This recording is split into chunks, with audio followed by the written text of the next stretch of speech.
আমরা আগের সেই 17 বছর যে বক্তব্য শুনতাম, যদি আপনারা বেগুন না পান তাহলে মিষ্টি কুমড়া খান, যদি আপনারা এটা না পান তাহলে ওটা করেন। এখন বর্তমান বিদ্যুৎ মন্ত্রী অলরেডি রেসিপি দেওয়া শুরু করে দিয়েছে, বলছে ঋণের বোঝায় জর্জরিত হওয়ার চেয়ে অন্ধকারে থাকা ভালো। আমরা ধিক্কার জানাই, অন্ধকারে থাকার জন্যই দেশ 2024-এর 5ই আগস্ট আরেকবার স্বাধীন হয় নাই। যদি না পারেন দায়িত্ব ছেড়ে দেন, আমরা আলোকিত বাংলাদেশ করার জন্য সিদ্ধান্ত নিতে চাই। আপনারা লুটতরাজ করবেন, বেগম পাড়ায় আপনারা কানাডায় ঘর বাড়ি করে তুলবেন, সুযোগ সুবিধা ভোগ করবেন, আন্দোলন সংগ্রামে আপনাদের নামে একটা মামলা হবে না, আপনারা জেলখানায় যাবেন না, কোন একটা রাষ্ট্রের প্রেসক্রিপশনে আপনারা মন্ত্রী হবেন, বাংলাদেশের মানুষকে অন্ধকারে রাখবেন। সেই বাংলাদেশ আর কল্পনা করার সুযোগ আপনাদের হাতে নাই। কেউ কেউ সরকারি দলের বলা শুরু করেছেন, দু একজন মন্ত্রীও কথা বলতে শুরু করেছেন, কারণ তারা জানেন পবিত্র মাহে রমাজান, সংযত হওয়ার কথা, সংযম হওয়ার কথা। আমি এই কথাটা গাড়িতে আসতে আসতে ভাবছি যে আপনাদের সামনে শব্দটা উচ্চারণ করব কিনা। ইঞ্জিনিয়ার শব্দটা উচ্চারণ করলেই এখন আমাদের মধ্যে এক ধরনের নেতিবাচক প্রভাব তৈরি হয়, একটা ঘৃণার ভাব তৈরি হয়। ইঞ্জিনিয়ারিং শব্দটা তো ছিল আমাদের প্রকৌশলীরা দেশ, সমাজ, রাষ্ট্র, ভবন নির্মাণ, গোটা পৃথিবীর নীল নকশা, এগুলো বাস্তবায়নে, নকশা বাস্তবায়নে তারা সহযোগিতা করবেন। কিন্তু আমরা 2026 সালের 12ই ফেব্রুয়ারি দুপুরের পর, বিকালের পর, এমনকি সন্ধ্যা পর্যন্ত মানুষ ভোট যাদেরকে দিয়েছে 4:30 পর্যন্ত, সেই 4:30টার ভোট আমরা দেখলাম যে একটা শব্দ ব্যবহার করা হয়েছে। কি শব্দ? সেই শব্দের নাম হচ্ছে ইঞ্জিনিয়ারিং। অথচ সেই ইঞ্জিনিয়ার এখানে বসে আছেন। আমি আপনাদেরকে পরিষ্কার বলতে চাই, আপনাদের এই পদ পদবীর উপরে যারা কলঙ্ক লেপন করেছেন, আপনারা 18 কোটি মানুষকে সাথে নিয়ে এর বিরুদ্ধে তীব্র প্রতিবাদ গড়ে তুলে ভোট দিয়েছে এক জায়গায়, সরকার গঠন হয়েছে আর এক জায়গায়। এর পরিণতি অতি সত্বর জনগণ আরেকবার মানুষকে জবাব দেওয়ার জন্য প্রস্তুত থাকবে। নরসিংদীতে আমাদের 15 বছর বয়সী একটা মেয়েকে প্রথমে গ্যাং রেপিং করা হচ্ছে, তারপর তার ইজ্জত, আব্রু এবং পরিবারের সম্মান বাঁচাতে না পেরে তার খালু বাড়ি যাওয়ার পথে তাকে অপহরণ করে তাকে হত্যা করা হচ্ছে। এবং সেটা নিয়ে কোনো আলোচনা হবে না, আলোচনা হবে আমরা কে হেঁটে যাচ্ছি অথবা কে গাড়িতে যাচ্ছি। এটা অত্যন্ত দুর্ভাগ্যজনক। এটা বক্তব্যের সাথে শুধু সাংঘর্ষিক নয়, এটা 18 কোটি মানুষের সাথে প্রতারণা করার শামিল। এটা জুলাই যোদ্ধাদের প্রতি প্রতারণা, বিশ্বাসঘাতকতার শামিল। মনে রাখতে হবে, এই জাতির স্লোগান চলেছিল উই ওয়ান্ট জাস্টিস। যদি সেই ন্যায়পরায়ণতা থেকে বিরোধী দল কিংবা সরকার কেউ ভুলে যায়, তাহলে ওই জুলাই যোদ্ধা যারা একটা গুলি করলে একটা সরে, বাকিগুলো সরে না, তারা বেঁচে আছে। আবার 5ই আগস্টের জন্য রাস্তায় তারা নেমে আসবে।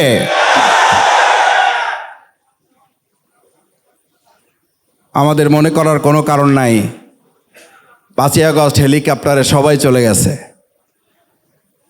5ই আগস্ট হেলিকপ্টারে যারা গেছে, যারা তাদেরকে যেতে বাধ্য করেছে, তারা এখনো এই বাংলাদেশে বেঁচে আছে।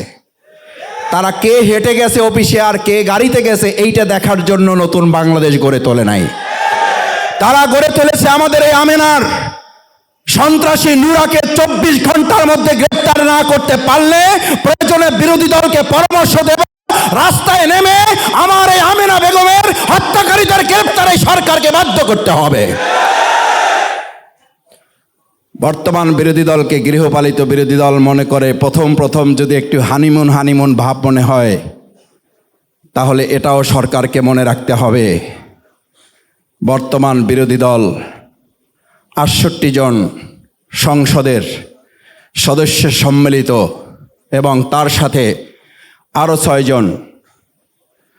এই যে সম্মিলিত বিরোধী দল, এই বিরোধী দলকে গৃহপালিত কিংবা আপনাদের পরিচালিত বিরোধী দল মনে করার কোনো কারণ নাই, বরং এই বিরোধী দল হচ্ছে সেই বিরোধী দল যাদেরকে বরং মানুষ মনে করে ভোট দিয়েছিল এই বিরোধী দলকে ভোট হাইজ্যাক করে নিয়ে যাওয়া একটা সরকার গঠন করার ক্ষেত্রে ইঞ্জিনিয়ারিং করে এই ইঞ্জিনিয়ার ভাইদের ইঞ্জিনিয়ার পদবীর উপরে কলঙ্ক লেপন করা হয়েছে।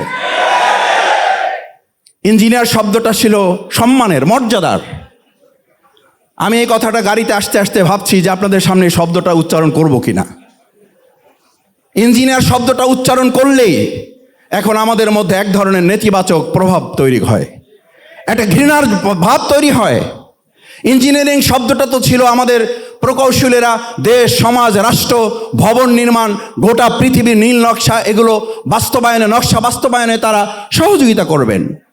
কিন্তু আমরা 2026 সালের 12ই ফেব্রুয়ারি দুপুরের পর, বিকালের পর, এমনকি সন্ধ্যা পর্যন্ত মানুষ ভোট যাদেরকে দিয়েছে 4:30 পর্যন্ত, সেই 4:30টার ভোট আমরা দেখলাম যে একটা শব্দ ব্যবহার করা হয়েছে। কী শব্দ? সেই শব্দের নাম হচ্ছে ইঞ্জিনিয়ারিং। অথচ সেই ইঞ্জিনিয়ার এখানে বসে আছেন। আমি আপনাদেরকে পরিষ্কার বলতে চাই, আপনাদের এই পদ পদবীর উপরে যারা কলঙ্ক লেপন করেছেন, আপনারা 18 কোটি মানুষকে সাথে নিয়ে এর বিরুদ্ধে তীব্র প্রতিবাদ গড়ে তুলে ভোট দিয়েছে এক জায়গায়, সরকার গঠন হয়েছে আর এক জায়গায়। এর পরিণতি অতি সত্বর জনগণ আর একবার মানুষকে জবাব দেওয়ার জন্য প্রস্তুত থাকবে। কেউ কেউ সরকারি দলের বলা শুরু করেছেন, দু একজন মন্ত্রীও কথা বলতে শুরু করেছেন, কারণ তারা জানেন পবিত্র মাহে রমাজান, সংযত হওয়ার কথা, সংযম হওয়ার কথা।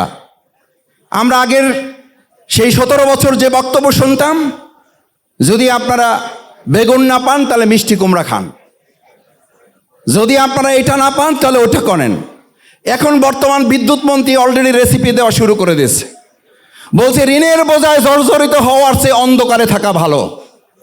আমরা ধিক্কার জানাই, অন্ধকারে থাকার জন্যই দেশ 2024-এর 5ই আগস্ট আর একবার স্বাধীন হয় নাই। যদি না পারেন দায়িত্ব ছেড়ে দেন, আমরা আলোকিত বাংলাদেশ করার জন্য সিদ্ধান্ত নিতে চাই। আপনারা লুটতরাজ করবেন, বেগম পাড়ায় আপনারা কানাডায় ঘর বাড়ি করে তুলবেন, সুযোগ সুবিধা ভোগ করবেন, আন্দোলন সংগ্রামে আপনাদের নামে একটা মামলা হবে না, আপনারা জেলখানায় যাবেন না, কোনো একটা রাষ্ট্রের প্রেসক্রিপশনে আপনারা মন্ত্রী হবেন, বাংলাদেশের মানুষকে অন্ধকারে রাখবেন। সেই বাংলাদেশ আর কল্পনা করার সুযোগ আপনাদের হাতে নাই। আমার ভাইয়েরা, নেতৃবৃন্দ বক্তব্য রাখবেন, শেষ করতে চাই। রাস্তাঘাটে রিক্সাওয়ালা, সম্মানিত শ্রমিকবৃন্দ পর্যন্ত আমাদেরকে এখন বলে, কয় স্যার, এই যারা মন্ত্রী টন্ত্রী হয়েছে, এক অধিকাংশই তো 2024 সালের 5ই আগস্টের পর পর্যন্ত না, তারপরেও তো এরা আসার সময় 100 বার চিন্তা করছে, আসবো আসবো না, আসবো আসবো না, আজকে না কালকে, কালকে না পরশু, পরশু না তরশু। এই আসা যাওয়ার মধ্যে যারা বাংলাদেশকে অনিরাপদ রেখে নিজে এবং নিজের পরিবারকে নিরাপদ রাখার স্বার্থ হাসিল করেছে, তারা এখনো তাদের স্বার্থ হাসিল করবে বলেই আমার আমেনার বিচার হয় না, আমার হাজারীবাগের সন্তানদের আসামিদের গ্রেপ্তার হয় না, আমার 6 বছর শিশুদের দোষীদের গ্রেপ্তার হয় না, কারণ তারা তাদের প্রটোকলের গাড়ি নিরাপদ করায় ব্যস্ত, তারা 18 কোটি মানুষের কথা ভাবে না। আমার প্রকৌশলী ভাই এবং বোনেরা, আসুন, আমাদের এই বাংলাদেশকে সম্ভবত মনে হচ্ছে জনগণ বলতে শুরু করেছে, আর একবার স্বাধীন করার জন্য হয়তো আবার আমাদেরকে রাজপথে নামতে হবে। তবে আমরা একটা কথা বলতে চাই, সকাল বিকাল দুপুর, আবার দুপুর সকাল সন্ধ্যা, এইভাবে আন্দোলন এবার হবে না। এবার আন্দোলন হবে 5ই আগস্ট সকাল থেকে আবার শুরু হবে, সকাল গড়িয়ে দুপুর যাবে না, দুপুরের আগে একটা পরিবর্তনের লক্ষ্যে ছাত্র জনতা এবং জনগণ রাজপথে নেমে গেলে তাদেরকে সামলাতে পারবেন না। তাই আসুন, আমরা পরিষ্কার বলতে চাই, দেশকে সুন্দরভাবে পরিচালনা করুন।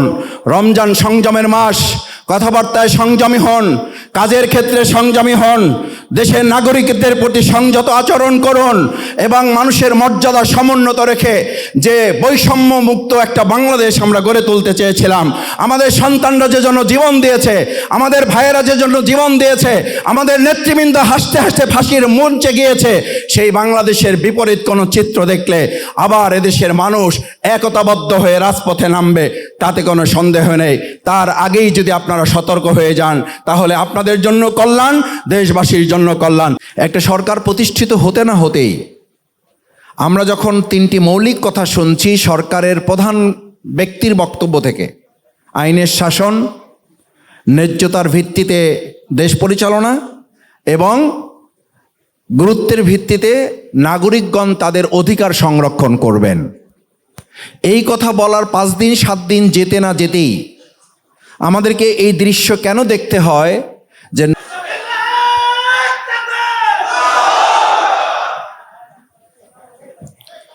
আসসালামু আলাইকুম রহমতুল্লাহি ওয়া বারাকাতুহু। আউযু বিল্লাহি মিনাশ শাইতানির রাজিম। বিসমিল্লাহির রহমানির রহিম। শাহরু রমাদান আল্লাযী উনজিলা ফীহিল কুরআন হুদাল লিন-নাস বায়্যিনাতিন মিনাল হুদা ওয়াল ফুরকান। সাদাকাল্লাহুল আযীম। আজকে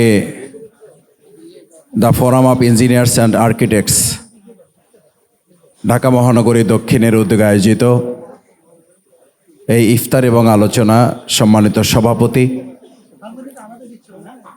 সম্মানিত প্রধান অতিথি, তার অন্য গুরুত্বপূর্ণ আরও একটি প্রোগ্রাম থাকার কারণে বক্তব্য রেখেছেন। জাতীয় সংসদের মাননীয় জাতীয় সংসদ সদস্য, বাংলাদেশ জামাত ইসলামের সম্মানিত নায়েবে আমির, মজলুম জননেতা জনাব অধ্যাপক মুজিবুর রহমান। আজকের এই প্রোগ্রামে উপস্থিত আছেন the forum of engineers and architects বাংলাদেশের কেন্দ্রীয় এবং মহানগরী পর্যায়ের বিভিন্ন নেতৃবৃন্দ। উপস্থিত আমার সামনে উপস্থিত সম্মানিত প্রকৌশলীবৃন্দ, সম্মানিত সুধীমণ্ডলী, ভাই বোনেরা, সাংবাদিকবৃন্দ। ইফতারের সময় খুবই কাছাকাছি, নেতৃবৃন্দ বক্তব্য রাখবেন। আমি সংক্ষেপে 2-1টি কথা বলি আমার আলোচনা শেষ করব।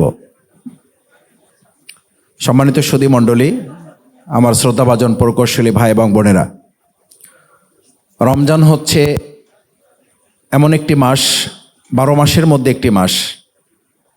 এই মাসের গুরুত্ব হচ্ছে উনজিলা ফীহিল কোরআন, এই মাসে কোরআন নাজিল করা হয়েছে।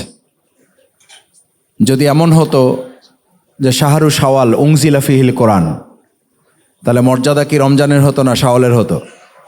শাওয়ালের হতো।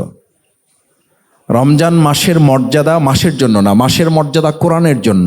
উনজিলা ফীহিল কোরআন, তার টার্গেটটা কি? হুদাল লিন-নাস, মানুষকে সঠিক পথ দেখাবে, সরল পথ দেখাবে। বায়্যিনাতিন মিনাল হুদা ওয়াল ফুরকান, কোনটা সত্য কোনটা মিথ্যা, কোনটা ন্যায় কোনটা অন্যায়, কোনটা ভালো কোনটা মন্দ, এটা নিরূপণ করে দেবে। এই কোরআনের সাথে একটা মাসের সম্পর্কের কারণে যদি মাসের মর্যাদা বাড়ে, তাহলে সেই কোরআনের সাথে ইঞ্জিনিয়ারদের, সেই কোরআনের সাথে সাধারণ মানুষের, সেই কোরআনের সাথে ঢাকা মহানগরীর, সেই কোরআনের সাথে আমাদের প্রিয় মাতৃভূমি বাংলাদেশের, সেই কোরআনের সাথে সরকারি দলের, সেই কোরআনের সাথে বিরোধী দলের, সেই কোরআনের সাথে 18 কোটি নাগরিকের যদি সম্পর্ক বাড়ে, তাহলে মর্যাদা বাড়বে না কমবে? বাড়বে। কিন্তু আমাদের মর্যাদা কমছে না, শুধু